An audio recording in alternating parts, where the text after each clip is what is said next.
Touché Amoré, definitely one of the more critically acclaimed, buzzed up acts in the post-hardcore scene of the 2010s.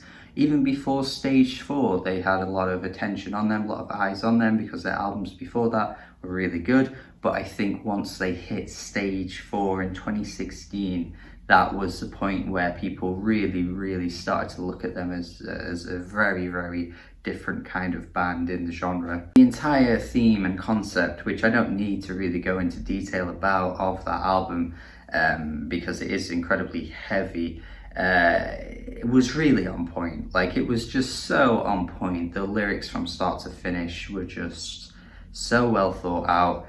The emotional impact of the album just hit at every point. The way, of course, you know, the vocalist often screams his words, just gave it that extra punch that just really like tumbled down on you like a ton of bricks whenever you'd hear it. Definitely going to be considered the highlight of their career. I think even at this point, no matter how many more albums they put out, most people will view that album as their best, but maybe not, depending on what type of fan you are. But I think it's pretty safe to say that they've got that one bagged. So of course, anything coming after that is going to be difficult for them as a band to sort of live up to it, and I can see why, but I can also be on that side of the fence and say that Lament here is pretty good, but I don't really get that same feeling I do listening to even Is Survived By or the 2016 album Stage 4. This album for me just feels very familiar, especially in its presentation.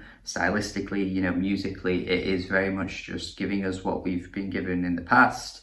Maybe not as hard hitting though. There are some kind of like softer moments on this album that I think we're attempting to try and like shift things around a little bit, maybe change things up.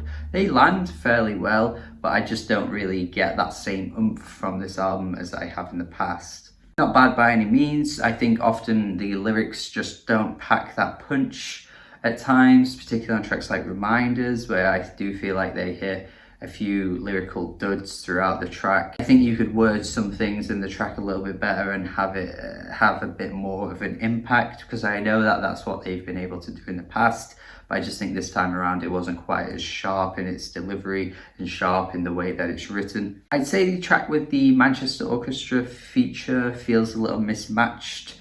I sort of don't really think his softer voice kind of fits in with the track. But I feel like once you hit like the last 20 seconds, where the track intensifies, the Touché Amoré vocalist comes through with so much passion. I was just kind of waiting for that the whole song, and it comes right at the end, which I think isn't necessarily something that works in the track's favor, because you could probably have had that earlier on and just given the track way more life to it from an early point. However, you can't deny that the band is playing to their strengths on this one, because they definitely are. Like, they totally are playing to their strengths. I mean, we're still getting those familiar instrumentals throughout. The vocalist is still giving his shoutiness, his angsty, aggressive shoutiness throughout, just like you would hear on a La Dispute album as well. I feel like the one track that I'm gonna be wanting to go back to, the one track I'd highlight as like the great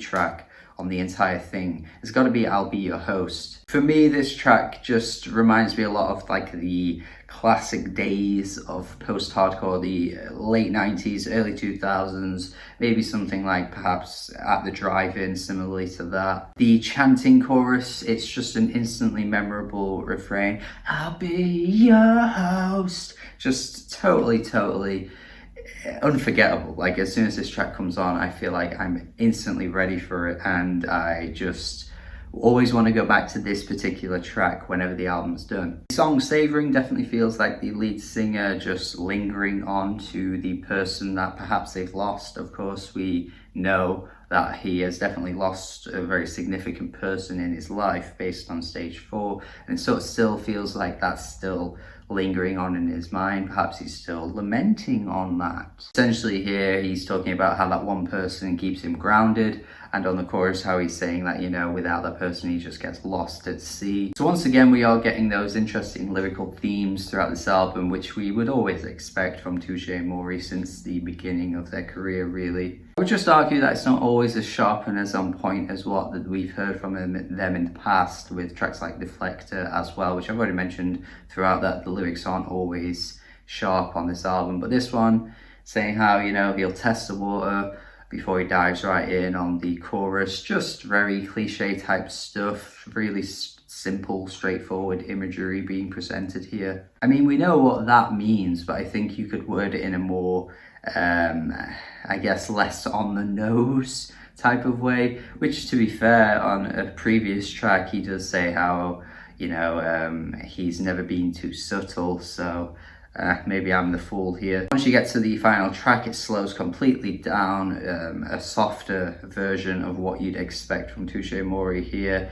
The pianos are very saccharine on this one, and his vocals are definitely, I guess, reined in, you could say. He has that one line which is quite revealing on this track, where he says he's lost more people to the government than he has to cancer, which I guess is unexpected, really, because I guess, you know, government policy may have caused more problems in his life than, you know, anything else. So yeah, I do think this album overall is good. I think generally it just feels quite familiar. I'm just sort of battling with myself and wondering, would I pick this album over their previous ones? I think the answer is no, but it doesn't necessarily make this album bad for that. I just think it makes it weaker and pales in comparison. Perhaps I'm looking for more of like a risk factor. I mean, they're generally playing to what they've done before, which is their strengths, of course, but I don't know if I'm just not really getting a huge amount of surprises listening to this. But of course that does depend on the band. I mean, the new Deftones album barely took any risks, really, but of course it paid off for them. But it depends on, you know, each case. It's a case-by-case basis, really. I think a 6 out of 10 is fair. 6 out of 10 is positive from me. It means it's good overall. Just has some flaws here and there, and just didn't really excite me from start to finish. But there are definitely some great tracks on here, and I definitely want to hear what you think of this as well. Do you think it's actually a lot better than I'm saying it is, or would you agree with me? Let me know in the comments. Hopefully you enjoyed this review. Hopefully you have a good day. Thank you for watching this review as well. Subscribe if you haven't already. Hit the notification bell too, so you don't miss videos. And have a good day. Goodbye.